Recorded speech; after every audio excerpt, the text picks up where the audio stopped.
Pemirsa, kita bertemu kembali di Karni Ilyas Club. Malam ini saya sengaja mengundang narasumber ILC sebetulnya. Dan sekarang karena ILC-nya diistirahatkan, maka saya undang ke Karni Ilyas Club. Dan selama ILC diistirahatkan, sebetulnya banyak sekali peristiwa yang perlu kita bahas. Di antaranya yang paling hangat sekarang ini kalau di dunia hukum itu ya kasus KPK. Ya.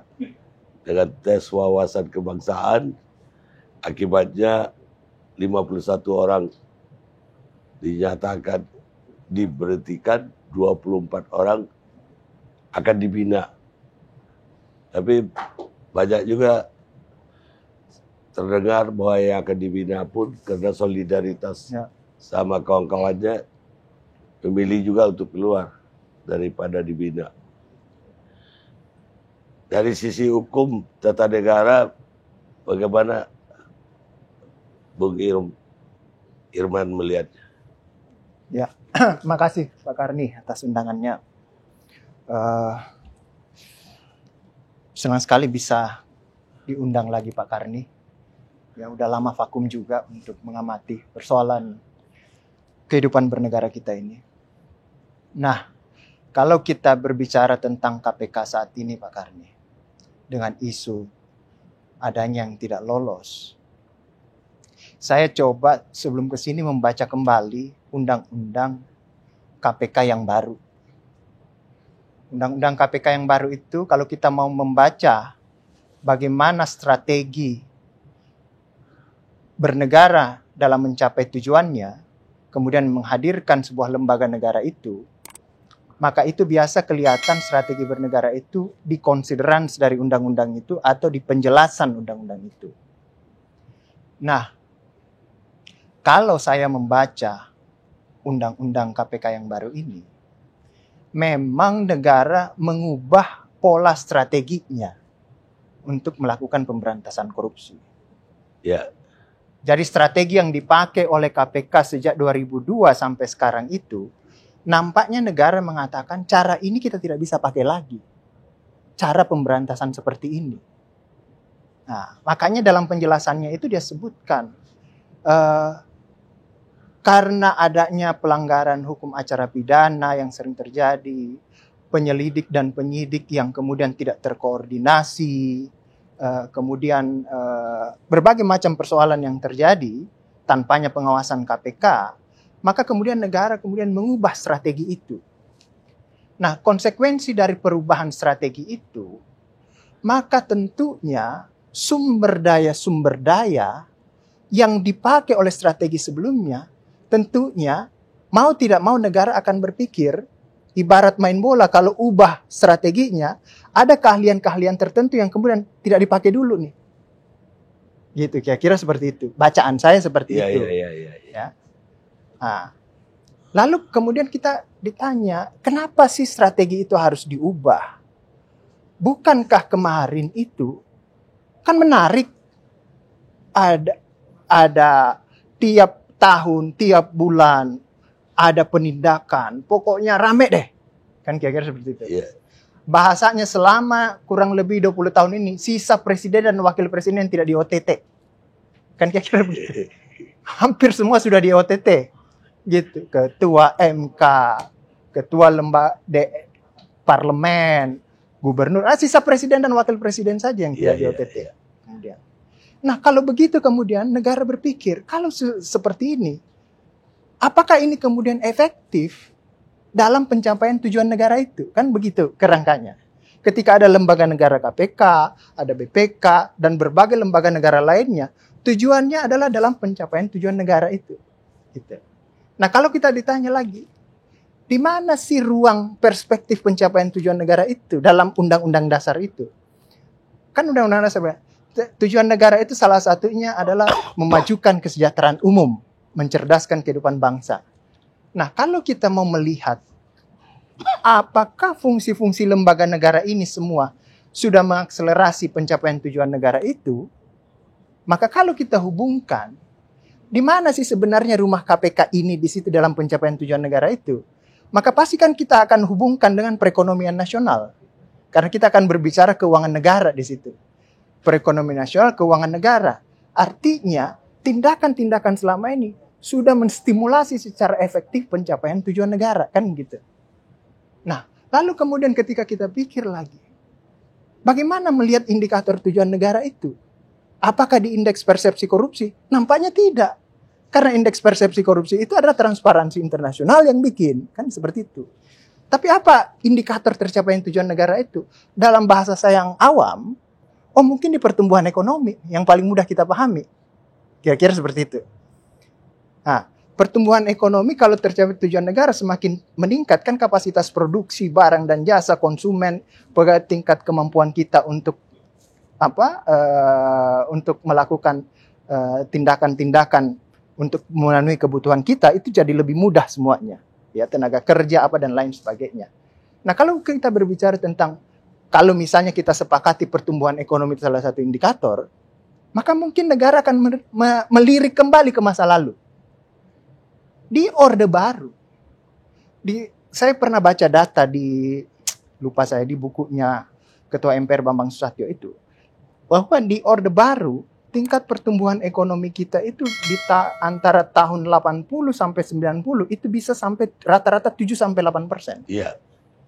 Di tahun 90 sampai 2020 4 sampai 5% kalau tidak salah begitu. 4 sampai 5 atau 5 sampai 6. Artinya bahwa ketika maka kemudian kita berpikir, berarti kalau memang korupsi ini kemudian bisa menstimulasi perekonomian nasional kita, kan salah satu definisi korupsi perekonomian nasional kan, atau keuangan negara, berarti seharusnya tingkat pertumbuhan ekonomi kita ini akan jauh lebih tinggi. Iya. Bisa sampai 10 atau 12 kira-kira seperti itu. Harusnya. Kan seperti itu. Karena sisa presiden yang tidak ditangkap nih. Hampir semua sudah ditangkap. Kan seperti itu. Kurang keras apa lagi? Berarti kalau dalam kacamata kita melihat dalam konteks bernegara, kalau ini kita anggap sebagai indikator, stimulasi, nampaknya cara ini tidak bisa dipakai nih. Gitu. Cara yang selama ini dipakai oleh lembaga negara ini, KPK ini, tidak bisa dipakai. Mungkin banyak orang masuk penjara, mungkin banyak pejabat yang masuk penjara, tetapi apakah itu menstimulasi tercapainya tujuan negara atau tidak? Dan inilah mungkin yang kemudian menjadi dasar oleh undang-undang KPK yang baru, ubah strateginya. Tidak bisa begitu lagi. Karena sepertinya KPK selama ini jalan sendiri nih. Jalan sendiri. Disuruh bersinergi sama polisi, sama jaksa. Jalan sendiri, one man show nih, atas nama independensi. Gitu. Nah, kalau gitu kenapa nggak dibubarkan saja? Nah, persoalan pembubarannya kan tidak mudah juga karena ada problem politik di situ. Sehingga mungkin menganggap udahlah. Ini masih perlu kita butuhkan KPK ini, tapi KPK ini nanti men-trigger kita ubah cara proses pemberantasan korupsi ini yang tadinya one man show dengan penindakan, kita ubah di strategi pencegahan. Di undang-undang KPK itu strategi utamanya di pencegahan. Seperti itu. Karena kalau ribut, ternyata kalau kita analisis juga, semakin banyak orang masuk penjara, semakin tidak memberikan kepastian investasi. Baru disebut nama, udah langsung itu, tahan dulu nih. Baru disebut nama, kebijakannya bagaimana? Apalagi yang disebut nama misalnya bagian dari korporasi misalnya. Orang tahan, ketika investasi tertahan, kan artinya pasar itu juga mulai, begini, wait and see lagi di situ. Produksi kemudian mulai tidak terakselerasi, barang dan jasa dan lain, korporasi tidak hidup seperti yang diharapkan. Nah, mungkin dengan strategi ini kita mungkin karena fundamental ekonomi yang sudah dibangun mungkin di sektor lain. Karena KPK ini tidak bisa kita lepaskan dengan lembaga negara lain yang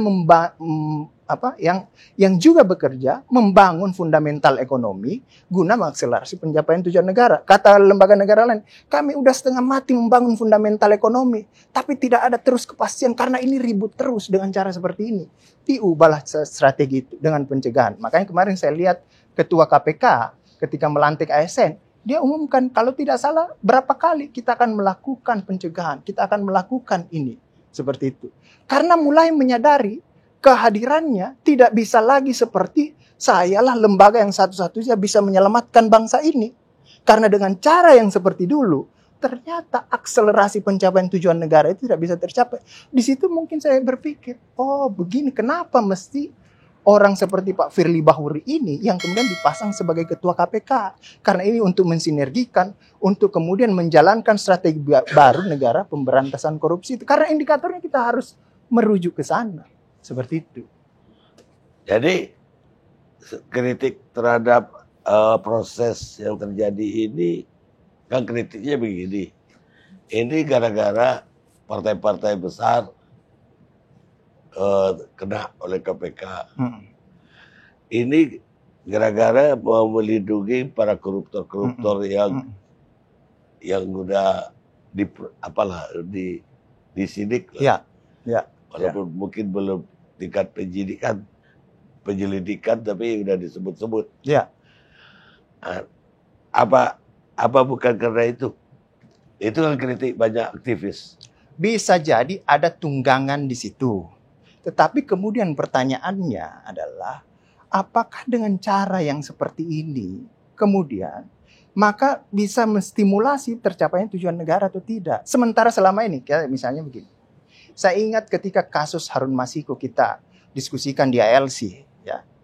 Anggaplah, memang PDIP yang kemudian ketika itu, yang kemudian menjadi orang langsung melihat semua ke PDIP, kasus Harun Masiku itu. Saya sendiri ketika di LC itu dan sampai sekarang mengatakan bahwa PDIP dan Harun Masiku itu korban. Kenapa? Karena Harun Masiku ini, PDIP sudah membawa putusan Mahkamah Agung untuk kemudian minta dieksekusi di KPU, tetapi kemudian negara mempersulit mengeksekusi haknya itu. Ketika dia dipersulit, maka ini semua persoalan hampir dihadapi berbagai macam warga negara ketika berhubungan sama negara. Sudah menjadi haknya. Oh tunggu dulu. Terpaksalah kemudian adalah yang kalau mau diperlancar begini, kalau mau diperlancar seperti ini. Tapi kita semua tidak mau berdebat di situ. Kita tidak mau semua membuka persoalan ini seperti itu. Nah kalau saya berpikir seperti ini, kalau PDIP partai politik besar saja seperti ini, yang menjadi korban dan kita tidak pernah mau melihat membongkar kasusnya, bagaimana kita yang kecil-kecil di bawah? Seperti itu. Nah ini orang tidak mau, orang hanya melihat Harun Masiku, buron, kemudian dia terlibat korupsi. Tidak mau tahu kenapa Harun Masiku itu terpaksa atau PDIP atau apapun lah, kemudian terpaksa diduga terlibat di situ. Tidak mau orang membongkar di situ. Case-nya adalah mereka melakukan jalur konstitusional di Mahkamah Agung. Minta Mahkamah Agung, tolong uji PKPU ini. Karena ini sebenarnya kursi ini menjadi wewenang partai politik. Tidak boleh ditafsirkan seperti ini. Mahkamah Agung mengatakan biarkan kami, PDIP mengatakan biarkan kami yang mendiskresikan suara ini kepada siapa calon kami yang berhak menduduki kursi di DPR. Karena kamilah peserta pemilu. Dan itu dikabulkan oleh Mahkamah Agung. Dibawa untuk dieksekusi di KPU. Ternyata tidak mudah. Terpancinglah. Dan Pak Karni pasti tahu. Di hampir seluruh lini negara puluhan tahun itu bisa terjadi seperti itu. Dan mungkin banyak yang terjadi seperti itu. Terjebaklah kita. Di ruang politik, karena ini partai politik. Di ruang politik, lawan-lawannya kemudian mulai saling menggunakan ini sebagai peluru untuk saling serang. Pada konteks begitu, ketika partai politik menjadikan medan pemberantasan korupsi menjadi perang di antara mereka, tidak efektif pencapaian tujuan negara itu. Kalau KPK kemudian dijadikan medan perang di situ, seperti itu, tidak efektif, tidak ada kepastian. Kalau kita melihat ini negara sebagai sebuah korporasi, takut orang, ini orang berantem terus, ada semua persoalannya. Kan seperti itu. Investasi negara ya tidak bisa Kalau kembali lagi indikatornya pertumbuhan ekonomi dan kesejahteraan masyarakat. Kalau begitu. Ya, kalau tadi contohnya Harun Masiku, mungkin publik bisa menerima lah. Tapi kalau contohnya itu korupsi bantuan sosial kemarin, Ya, yang ternyata jadi bancakan semua, ya. dan jumlahnya juga sekian triliun. Bisa jadi kalau tidak OTT bisa tidak terjadi itu Pak Karni karena dicegah. Oh, harusnya dicegah. Iya. Kalau memang ada strategi pencegahan yang lebih dini. Kan bisa seperti itu. Bisa tidak terjadi itu. Kalau misalnya saya ketua KPK, saya udah dengar seperti itu, saya langsung telepon presiden, saya surat presiden. Ini ada data, ini begini Pak, ini. Gitu. Ini begini. Jadi boleh kita simpulkan bahwa selama ini KPK itu kelemahannya justru dalam hal pencegahannya tidak terjadi. Karena tapi memang lebih represifnya. Karena memang ketika KPK itu dibentuk, saya tidak menyalahkan juga pemain-pemain yang ada sekarang ini. Karena memang ketika KPK itu dibentuk, kita dalam keadaan marah. Tahun 2002 itu, Iya. marah dari tahun 98 sampai 2002, lahirlah Undang-Undang KPK. Iya. Kita dirikan lembaga pemberantasan korupsi, kita bilang, ini independen, tidak perlu bertanggung jawab kepada rakyat. Rakyat itu tidak perlu kepada DPR yang dipilih. Publik, nggak usah. Ke presiden juga nggak usah. Kita berikan otoritas penuh kepada KPK ini. Tapi duitnya kan tergantung juga di APBN. Gitu seperti itu. Kita ciptakan memang dia seperti itu. Tapi ternyata pilihan politik yang kita pilih di tahun 2002 itu, setelah kita renungkan kembali dalam konteks bernegara, salah ternyata selama ini. Maka kemudian diubahlah pola itu. Apakah negara tidak boleh berubah? Boleh Pak Karni. Boleh dia mengubah. Karena yang bertanggung jawab terhadap pencapaian tujuan negara itu presiden, DPR, termasuk kalau kita berharap kepada KPK, pimpinan KPK yang bertanggung jawab. Baiklah, kalau itu tujuannya dengan diubahnya undang-undang dan juga dipilihnya pimpinan yang sekarang, kan sebetulnya sudah selesai masalah. Ngapain pula ada tes wawasan kebangsaan? Kalau tes wawasan kebangsaan itu kan mekanisme internal kepegawaian negara, Pak Karni. Saya nggak bilang juga harus ada. Tetapi kalau tidak salah, ya adalah kan undang-undang KPK itu menyatakan bahwa pegawai KPK itu dapat untuk menjadi ASN. Kan seperti karena ini kan sudah menjadi rumpun kekuasaan eksekutif. Kenapa tidak undang-undang mengatakan pegawai KPK harus menjadi ASN atau wajib? Karena ini bukan wajib militer, tidak bisa dipaksa. Kalau dia tidak mau gimana? Kan seperti itu. Yeah. Kalau dia tidak mau gimana? Tidak bisa dipaksa. Kan seperti itu. Nah, terus memang ada persoalan ketika undang-undang itu dibuat. Makanya kemudian, bukan ada persoalan. Ada pertanyaan. Loh, kami yang pegawai KPK, ini kan ada juga yang mau jadi ASN. Kan kira-kira seperti itu. Ada yang mau jadi ASN. Tetapi untuk menjadi ASN itu, umurnya kalau tidak salah, itu minimal 18 tahun. Paling tinggi 35 tahun kalau tidak salah itu. Nah, di pegawai KPK ini kan ada di atas 35, Pak Karni. Iya. Iya kan? Lalu bagaimana ini kami terbuang? Kan kira-kira begitu. Diujilah di Mahkamah Konstitusi. Diujilah di Mahkamah Konstitusi pasal itu. Mahkamah Konstitusi mengabulkan dalam konteks umur di situ. Artinya bahwa pegawai KPK yang berumur 35 tahun kalau mau menjadi ASN, boleh, silahkan. Tidak boleh dia dirugikan. Gitu. Tetapi, untuk menjadi ASN, ada rezim hukumnya sendiri di situ. Diteslah dia. Seperti itu, diteslah. Ada yang lolos, ada yang tidak lolos. Dan lumrah itu seperti itu.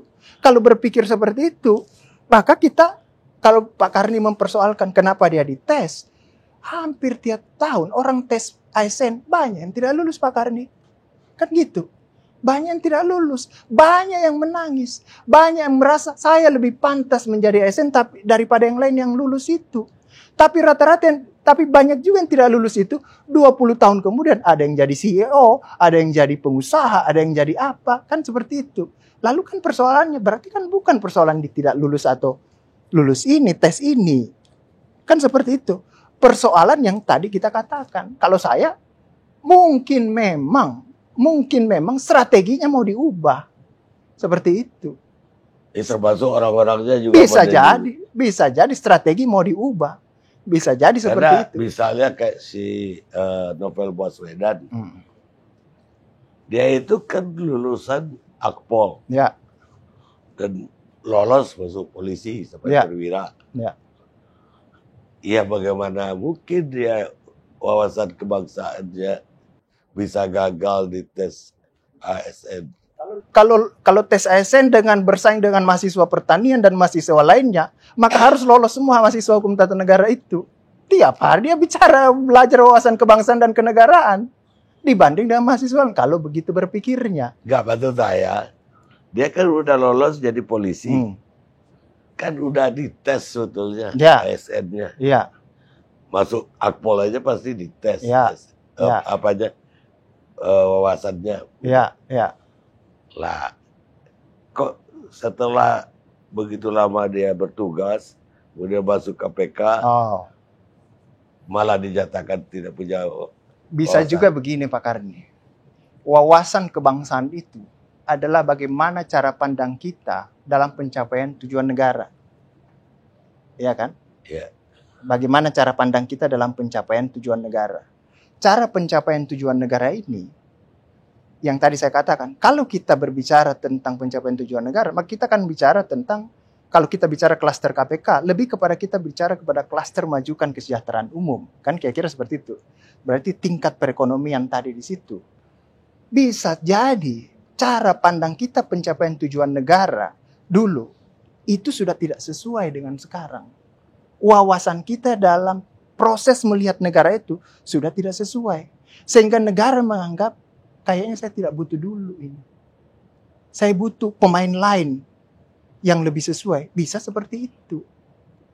Jadi wawasan kebangsaan itu bagaimana cara kita mengelola negara ini guna pencapaian tujuan negara itu. Hari ini saya berpikir caranya seperti ini. Mungkin 20 tahun kemudian saya sudah berubah. Wawasan saya tidak begitu lagi ternyata caranya. Saya harus melihat persoalan begini karena variabel-variabel sudah muncul begitu banyak yang berbeda dengan 20 tahun lalu. Sehingga bisa jadi itu kalau dikatakan, kenapa dia 20 tahun lalu tes ini lolos, sekarang tidak? Bisa jadi begitu. Berubah pilihan kebijakan negara terhadap sumber daya yang ingin dia pakai. Bisa begitu. Bukan berarti ini jelek. Simpan dulu. Siapa tahu ada yang jadi presiden, beliau bisa jadi jaksa agung. Kalau mau menggunakan cara itu, kan bisa begitu. Seperti itu kalau saya melihatnya. Ya, tapi itu kalau kita tidak membaca atau tidak tahu apa saja yang dites. Lah, dalam wawasan kebangsaan ini malah pertanyaan-pertanyaannya lebih misalnya Anda pilih Al-Quran atau Pancasila. Itu kan Anda Islamnya Islam alirannya apa? Saya nggak tahu ya, tesnya itu multiple choice atau wawancara ya. Saya nggak tahu. Anggaplah ini asumsi saya wawancara Pak Karni. Dan mungkin biasanya wawancara itu kan bisa juga seperti ini.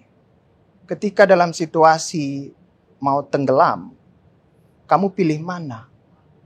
Istrimu, ibumu, atau anakmu? Ini kan pilihan yang berat. Bisa juga kita jawab seperti ini. Kayaknya kalau misalnya saya diwawancara, Pak Karni wawancara saya untuk sebuah tes, saya akan langsung balikan pertanyaan ke Pak Karni. Kalau Pak Karni gimana?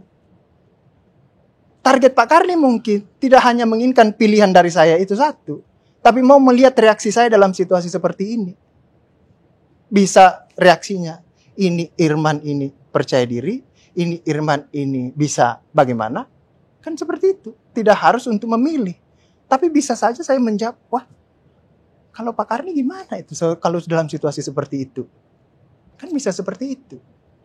Kalau misalnya itu, kalau ini wawancara hanya, saya kira ya, wawancara yang sifatnya psikologis ya. Seperti reaksi, kan kita bisa orang itu mau melihat reaksi. Bisa bayangan saya seperti itu ya, walaupun mungkin saya keliru. Tapi bayangan saya mau melihat reaksi aja. Karena dari reaksi orang itu kita bisa lihat. Orang ini pintar, orang ini sombong, orang ini rendah hati, orang ini pasif, agresif. Bisa kelihatan seperti itu. Mungkin begitu bayangan saya. Gitu. Karena saya juga dulu berapa puluh tahun sering juga wawancara pertanyaan aneh-aneh begitu. Nah, tapi kan kita tidak dipaksa untuk memilih A atau B atau C. Tapi orang itu mau melihat. Ini orang ini boleh ini. Kan kira-kira seperti itu kalau kita pandai menjawab dalam situasi yang sulit pilihan seperti itu. Ya, tapi kalau kita lihat selama ini, ya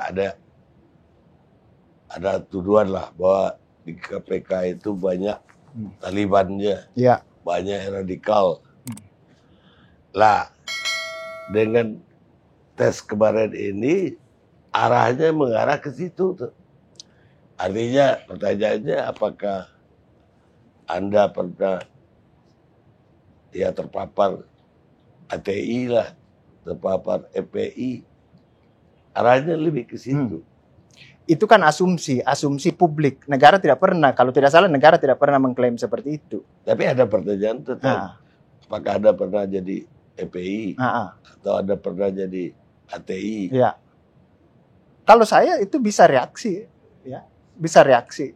Dia cari sebuah reaksi orang, kemudian ya memang kalau isu itu kenapa pertanyaan itu, ya kita harus menyadari memang isu itu yang sering juga kita diskusikan di ALC. Isu perdebatan antara agama dan kebangsaan itu. Jadi ketika mereka membawa pada ruang itu, ya bisa-bisa saja mereka membawa ke ruangan itu. Karena itu juga kita sering perdebatkan di ruang publik itu. Seperti itu. Dan semua kita menimbulkan reaksi yang berbeda-beda terhadap itu.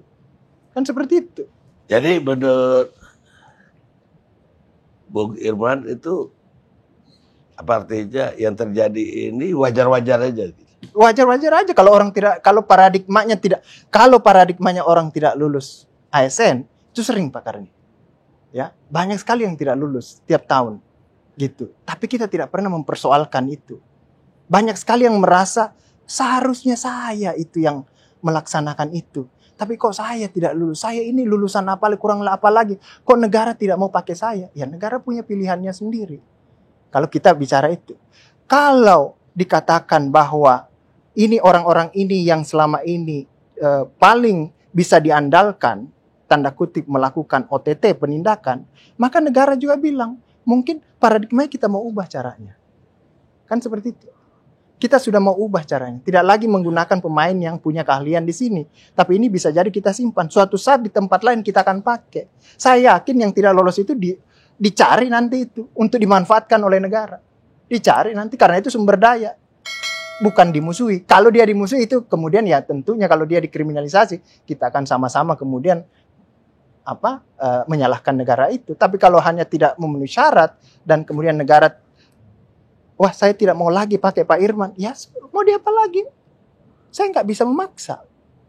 Tapi suatu saat negara membutuhkan pemain yang jago di sini, dia cari lagi Pak Karni. Gitu, seperti itu. Bukan berarti ini sumber daya yang tidak baik. Tetapi ini sumber daya kayaknya disimpan dulu. Sama dengan Pak Karni juga, biasa. Melakukan itu. Kira itu. Jadi lebih kemungkinannya karena pemerintah itu mau strateginya berubah. Di undang-undang begitu. Oh, karena di undang-undang begitu memang. Jadi kalau ada yang mengasumsikan seperti itu tidak keliru dia. Kalau di undang-undangnya begitu. Jadi kalau misalnya Pak Firly, pimpinan KPK mengubah strateginya, ya memang undang-undangnya begitu, dia melaksanakan undang-undang. Seperti itu. Kenapa Pak Firly, ketua KPK harus memainkan peran utama? Karena di mana-mana lembaga negara itu, ketua lembaga negara itu penanggung jawab administrasi, personalia, dan anggaran. Ini 3 ini dia pegang nih. Kalau tidak salah 4, lupa saya 1 tuh. 3 ini dia pegang. Makanya kemudian dia yang paling bertanggung jawab bagaimana pola permainan dari supporting organnya. Karena dia yang dimintai pertanggungjawaban nanti oleh rakyat melalui mekanisme konstitusional. Makanya dia semua di situ. Dia bisa punya diskresi, punya inherent power untuk menentukan. Karena undang-undang mengamanatkan saya ini, mungkin ini saya ubah polanya nih. Pemain ini saya simpan dulu, ini saya dulu, ini saya pakai. Bisa begitu. Bertanggung jawab dia. Nah sekarang dari segi ketatanegaraan, selama ini kan komisi-komisi ini kita anggap sebagai independen. Ya. Bukan di bawah eksekutif, bukan di bawah yudikatif atau legislatif. Lah sekarang KPK ini kan seolah-olah ditarik jadi bagian eksekutif nih. Ditarik seperti nantinya kayak polisi atau Polri, kayak kejaksaan. Dan langsung di bawah presiden udah. Bukan lagi. Ini bagaimana kita melihatnya dari segi ketatanegaraan? Ya, itu yang saya bilang tadi Pak Karni. 98 kita marah, kita tidak percaya terhadap lembaga negara. Kita marah, kita mau menciptakan fungsi-fungsi lembaga negara baru. Tidak enak aja dan tidak ada pintunya kita bikin presiden independen kan ketika itu. KPU penyelenggara pemilu kita tidak percaya dilakukan oleh Menteri Dalam Negeri. Kita keluarin dia, bikin komisi pemilihan umum. Di situ. Banyak lembaga negara yang kemudian kita keluarin dari rumpun eksekutif, legislatif, dan yudikatif.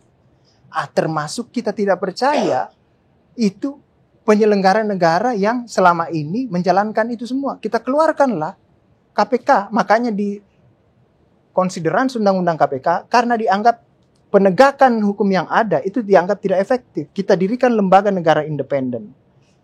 Independen, bebas dari eksekutif, tidak di bawah pengaruh eksekutif. Kita tidak bertanggung jawab kepada presiden, tapi kita tetap biayai dia di situ. Bahkan lebih seremnya dulu, pengadilannya pun ini masuk di KPK tuh. Pengadilannya pun dulu tuh. Tapi kemudian MK keluarin, jangan gitu. Masa kalian yang menyidik, menuntut, pengadilannya juga berada pada rumpunnya di situ, dikeluarin, kembalikan dia ke Mahkamah Agung. Seperti itu. Dia rumpunnya di sini. Dengan cara seperti ini yang tadi saya katakan, setelah dievaluasi kurang lebih 2002 sampai 2019, kurang lebih hampir 20 tahun, cara ini yang kemudian negara nggak bisa gitu.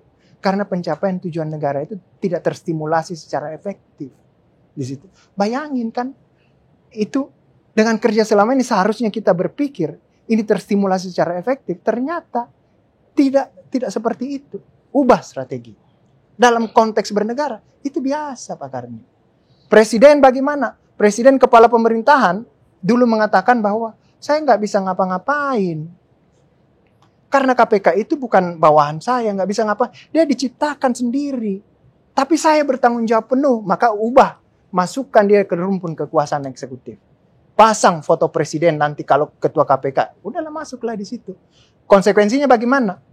Kita bisa menagih presiden langsung terhadap apakah pola pemberantasan korupsi yang diubah hari ini nanti di akhir tahunnya efektif atau tidak dalam pencapaian tujuan negara. Kita lihat indikator-indikator kesejahteraan masyarakat. Dulu kita tidak bisa tagih presiden, sekarang kita bisa tagih. Itu DPR bisa menagih semuanya di situ ke presiden. Tanggung jawab presiden menjadi lebih besar karena dia pemegang kekuasaan pemerintah. Kita rakyat bisa menagih. Dulu kita tidak tahu menagih siapa.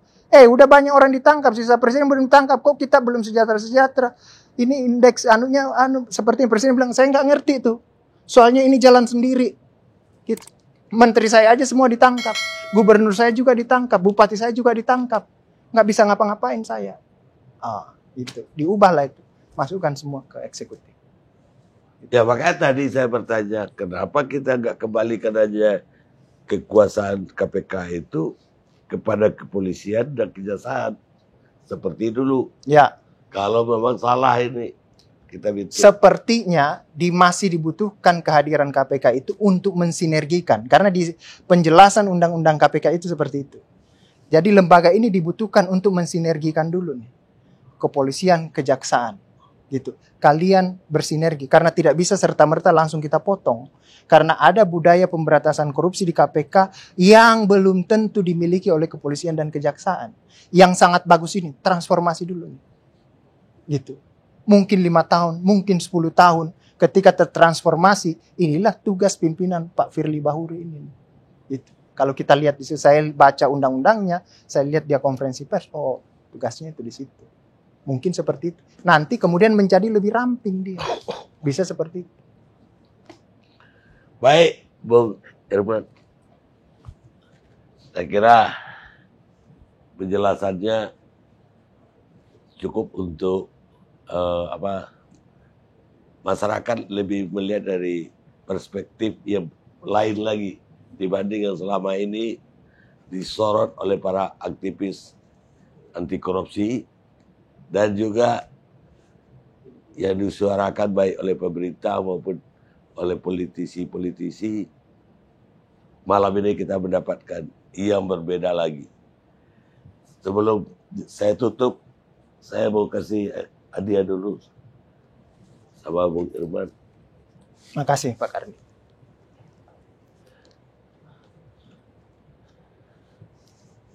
Pemirsa, begitulah perbincangan saya dengan Bung Irman Putra Sidin, pakar hukum tata negara, dan saya kira tokoh cukup terkenal. Dan kita tutup acara kita. Kita ketemu Karni Ilyas Club yang akan datang.